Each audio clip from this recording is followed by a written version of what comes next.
وہاں ہندو کے ہاتھوں جب مسلمان کے ساتھ یہ کچھ ہوتا تھا تو پھر جب میں کھانا کھاتا تھا محسوس کرتا تھا کہ میں ہندوستانی مسلمان کا گوشت کھا رہا ہوں اور ہندوستانی مسلمان کا خون پی رہا ہوں. یہ ہمیں عیش جو یہاں. ہیلو گائز، میرا نام ہے علی اور آپ دیکھ رہے ہیں علی ریئیکشن چینل. تو بھائی آج ایک نئی ویڈیو لے کے آئے، وہ بھی ڈاکٹر اسرار احمد کی، جس میں انہوں نے کہا ہے کہ جو انڈین کے مسلمز ہیں ان کے ساتھ کیا ہو رہا ہے اس ٹائم، جو پریڈکشن کی تھی اور ہمارے آنے والے پاکستان میں کیا ہوگا. تو بہت پہلے پریڈکشن کر چکے ہیں اور سچ بھی ثابت ہو رہی ہے، چاہے وہاں ہو چاہے پاکستان میں ہو، دونوں میں ثابت ہو رہی ہے.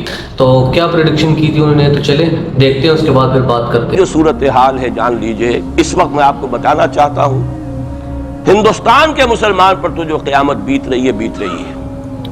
میں نے اپنا ایک تاثر کچھ عرصے پہلے یہاں شد بیان کیا تھا، رہا ہے میرا تاثر، اور وہ ہے اصل میں وہ لاسٹ سپر جو ہے انجیل میں جس کا تذکرہ ہے حضرت مسیح علیہ السلام نے جو آخری کھانا رفع سماوی سے قبل کھایا ہے اس باغ میں جہاں روپوش تھے اپنے حواریین کے ساتھ.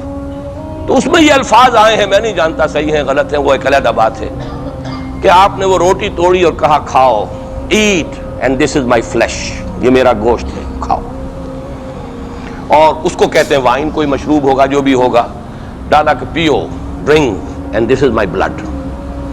میرا احساس ہمیشہ یہ رہا ہے. اس کے بعد کچھ ماند پڑ گیا جب یہاں مسلمان نے یہاں مارا ہے اور کچلا ہے اور زندہ آگ میں جلایا، پھر بات ختم ہو گئی، میرے دل کے اوپر سے وہ احساس ختم ہو گیا.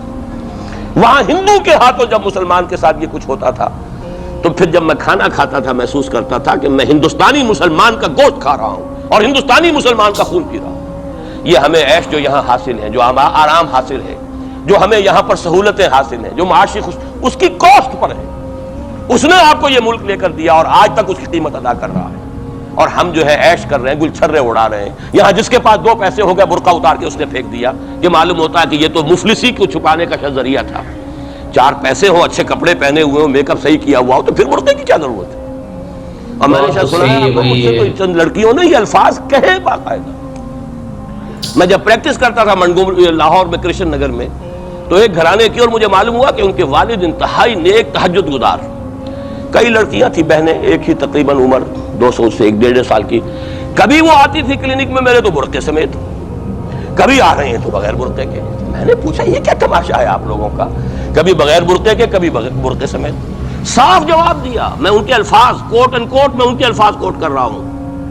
ڈاکٹر صاحب جب ہمیں کوئی میک اپ کرنے کا، کپڑے بدلنے کا موقع نہیں ملتا تو ہم برقع پہن لیتے ہیں، اور جب ہمیں موقع ملتا پھر ہم برقع کائے کو پہنتے.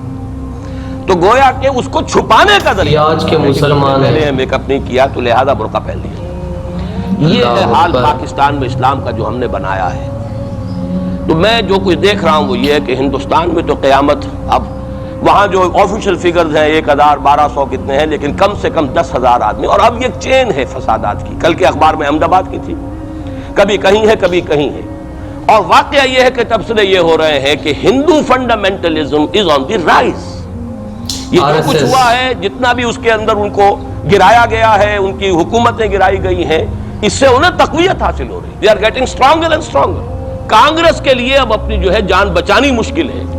اور اس وقت سب سے بڑا ان کے لیے جو ہو گیا وہ یہ ہے کہ وہ کمیونسٹوں کی سپورٹ کے بغیر چل نہیں سکتے. اور کمیونسٹ جو ہے وہ ان کی جو اس وقت وہ امریکہ کے زیر اثر جو اپنی اکنامک پالیسیز چینج کر رہے ہیں اس کا ساتھ دینے کو تیار نہیں. تو یہ ڈائلیما ہے. جبکہ ادھر جو ہے وہ بالکل جو ہندو ذہن ہے وہاں کا ریوائولسٹ ذہن وہ پوری طریقے سے قائم. تو اب اس وقت میں اس کے حوالے سے عرض کر رہا ہوں کہ ہندوستان اور پھر پاکستان کو علیحدہ نہ سمجھیے، اس لیے کہ ہندوستان کو اگر انہوں نے مسلمانوں سے یا اسلام سے خالی کرا لیا تو پھر ان کے بعد ان کا ٹارگٹ جو ہے پاکستان تو ہے ہی ہے. ہم تو ان کے ٹارگٹ نمبر 1 ہیں. ذہناً انہوں نے کبھی پاکستان کو تسلیم نہیں کیا، اور کریں گے بھی نہیں. اللہ پر تو نہ یقین نہ اس سے ہمارا تعلق. جو معاملہ نہ دارت سخن آشنا نہ باشد. اللہ سے تعلق کیا ہے ہمارا؟ اللہ سے کون سی دوستی ہے؟ اللہ کیوں ساتھ ہے ہمارا؟ ہم تو مجرم ہیں نمبر 1 اس کے. اور باقی دنیا میں جن پر سہارا تھا، جن پہ تکیہ تھا، وہی پتے ہوا دینے لگے. وہ تو بالکل امریکہ کی پالیسی معلوم ہوتی ہے کہ ہمیں تو ہاتھ پاؤں باندھ کر جیسے ہندو کے سامنے ڈال دیا جائے. کبھی وہ ٹیررسٹ اسٹیٹ قرار دینے کی دھمکی آ جاتی ہے، فیلرز کی شکل میں آ جاتی ہے. یہ فیلرز دیے جاتے ہیں اس لیے تاکہ بات پہنچ جائے.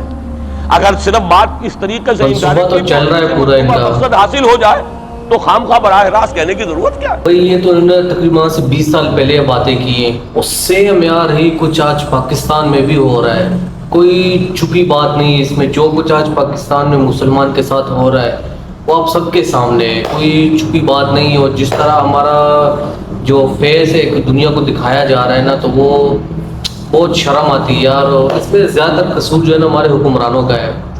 جب حکمران سچا ہو نا، ایماندار ہو، تو کسی کی ضرورت نہیں پڑتی کہ وہ ہمیں کوئی ایسا لقب دے یا کوئی ایسا ٹیررسٹ یا دہشت گرد کے، کسی کی ہمت نہیں پڑتی. اور یہ دور ہم نے دیکھا تھا عمران خان کے دور میں، جب کسی کی ہمت نہیں ہوتی تھی پاکستان کے بارے میں کچھ ایسا کہنے کی. تو سلوٹ یار عمران خان کو، اس بندے کو. اور ہم تو چاہیں گے کہ یار وہ بندہ دوبارہ آئے یہاں پہ پاکستان میں، دوبارہ آئے، الیکشن کرے، جیتے. ہمارا تو یہی ہے کہ جلد جیل سے نکلے اور الیکشن جیتے. اور جو چینل پہ نئے تو پلیز میرے چینل کو سبسکرائب کیجیے گا. تب تک کے لیے اپنے بھائی کو اجازت دیجیے. اللہ حافظ.